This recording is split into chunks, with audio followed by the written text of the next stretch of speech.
going on, guys? Welcome back to the channel. You know who it is by now. Jimothy. So ladies and gents, we are back, and I've been a little bit reflective over these last couple of weeks, mainly because there's been a bit of a discourse going around the Yu-Gi-Oh community with regards to the game is dying, another tier 0 format in quick succession, Snake Eyes being way too overtuned for the rest of the metagame, few lackluster releases, yada yada yada. There's a lot of things going on. However, I feel like there's one thing that's been overlooked, and that is generic engines in the game. Are they good for the game? Are they bad for the game? Should something be done about these engines? So ladies and gents, without wasting any more time, let's just get into it.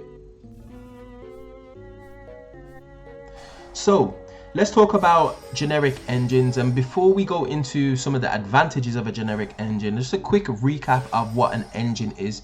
So an engine could potentially be a 2, 3, 4, 5 card, however many cards you deem fit, specific number of cards that facilitate a certain play. An example of this right now could be the Fiend engine, or like the Fiend Link, or the Unchained package in Yugioh, which facilitates, or which consists of like Unchained Soul of Yama, Shavara, the Unchained Trap, either of the traps. That's kind of like an engine that fits inside Yugioh and facilitates a specific game plan or a specific idea that it's trying to bring to the deck. Now, I do feel like with regards to generic engines, there are some pluses. I feel like it promotes very creative deck design, and it allows for players to be very creative in their deck building, to allow for some kind of unique interactions that you wouldn't necessarily get from like just like a singular archetype. So for example, like Fiend Link is just everywhere at the moment, and it's probably going to be a little bit more prominent with the upcoming release of Infinite Forbidden, but at the moment it's quite strong, and Yugioh is a perfect example of a deck that can facilitate Fiend Link. Like, it's crazy, and it adds another layer to the deck, which allows it to kind of like facilitate its game plan. Yeah, it makes the deck more efficient as well, depending on the type of engine that you put in there. Now, there are multiple engines that you can use, but I feel like Fiend Link, as it is a very good example of something that is being utilized in a meta game that is actually good. It promotes like creative deck building, like I said previously, but it also allows for decks that focus on a singular like strategy to be able to pivot into something different. And I think that's important in Yu-Gi-Oh, especially with the amount of interactions on turn one in with regards to like hand traps and that kind of thing. It's important that your deck has some resistance to those, otherwise you're gonna be playing a rogue deck basically, and it crumbles. Now, there's always two sides to every coin, and with regards to the advantages of generic engine, there are some disadvantages, and I think this is where we are starting to see why some of the Yu-Gi-Oh players are complaining about specific formats and how oppressive certain decks feel. Now, the reason why I feel like generic engines have multiple disadvantages is because of what it kind of promotes. Now, we'll take Snake Eyes, a perfect example. It has 0 restrictions. It doesn't have any extra deck monsters, which is not always a problem because some decks like basically can operate without utilizing an extra deck, but it doesn't have any extra deck monsters, so there's no real need to put in any kind of like in-engine archetype monsters in the extra deck because they don't have any. It's just as simple as that. And because of that, ladies and gents, it just means that it's gonna promote the most,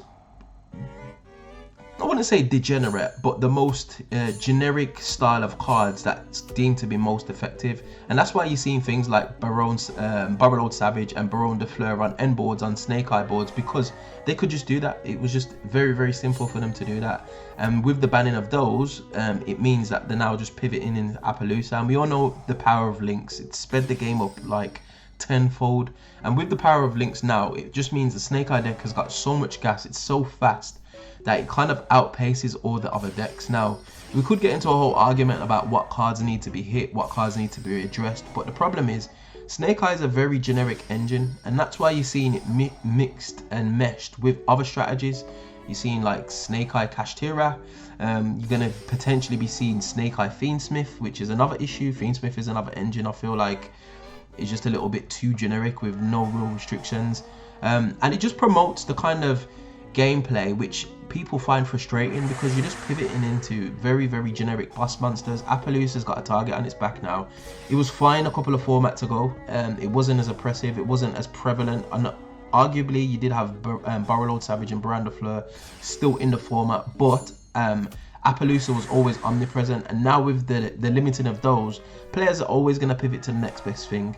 And I feel like Konami kind of know what they're doing with regards to printing these engines, and obviously hitting very, very specific extra deck monsters, because we're slowly starting to see the release of monsters that negate things again. I think like the Gen X monster can negate things based on a number of attributes in graveyard, which is potentially a better way to go about it, because there's at least some kind of like stipulation of its use. But the problem is, it just allows for any deck that can facilitate that engine to run that engine, which means you're going to see the same boss monsters on the end board. So end boards, despite what archetype you're playing, are always going to be very homogeneous if you're going to print these very, very powerful generic engines. And I feel like, along with the oppressiveness of Snake Eye, players are a little bit frustrated with that, because it just means that everybody's doing the same thing, but going about it a different way. The end board, or the end result, is always the same. So yeah. So what can be done about these engines, ladies and gents? And I feel like I don't know why Konami don't do this more, but I feel like they could place more unique restrictions on their engines. Now I'm going to use the Brave engine as an example. You've got like Wandering Griffin Rider, Rite of Aramesia, Fateful Adventure, Water Enchantress of the Temple. Those cards are very powerful, very specific. They represent 4k in damage with no other monsters on field, but they don't allow you to utilize the effect of a monster that's normal summon, which I think is very, very unique, because there are some decks that rely on that normal summon to at least get them started, or at some point through the turn they're going to normal summon a monster which could potentially be their starter. And the Brave engine just basically says that you can't do that. You can't use monster effects, and I feel like that's a very unique way of allowing a generic engine to exist. And if we've seen it now, along with it obviously existing, it's also playing a few bricks. You don't really want to draw Draco back, you want to search it. You don't really want to draw Wandering Griffin Rider, you want to search it. So it balances itself out that way. It's I wouldn't say it's clunky, but there are opportunities for you to just brick, which makes it makes playing the deck a bit of a awkward decision basically. And that's the kind of, I feel that's the kind of position you want to put players in. They got to make a decision whether or not to do A or B, and just allowing that to happen makes for more of an interesting game. Whereas if you've got things that are just a no-brainer, with the way decks are being played now with hand traps, people are just running hand traps because they're like, you know what, I can't stop Snake Eye, and it makes for, in my opinion, less skillful games, because they don't really have to think about doing anything. They're just going to hand trap their opponent to death and then hope that their one card combo resolves. Which is a little bit unfortunate, because it ruins the experience for everybody else. But going back to the engine, because I like to just trail off for some reason.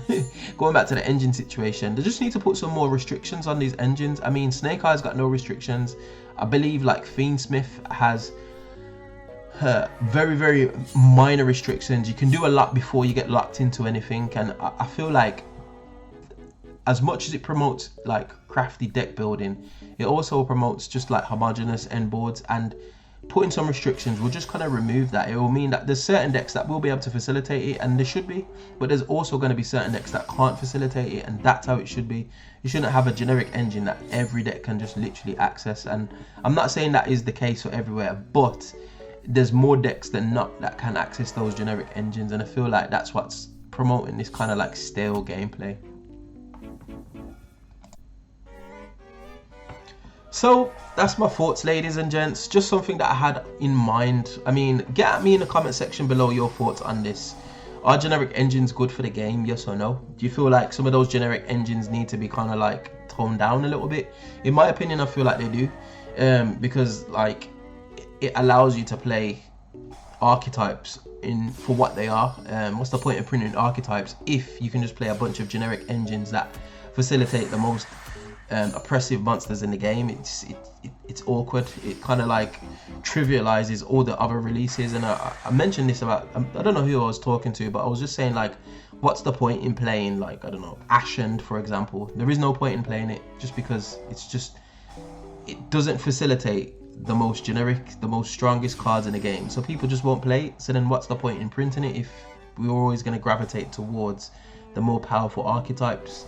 It's a bit of a weird conundrum anyway, but you let me know, ladies and gents. Let me know what you think. What are your thoughts on it? Do you think like generic engines need a few more restrictions? If so, let me know in that comment section below. And we find ourselves at the end of another video. As always, if you did enjoy this content, you know what to do by now. Hit that like button, share, subscribe, all of that beautiful good stuff, and I will definitely see you guys on the next video. Hope you enjoyed. Peace.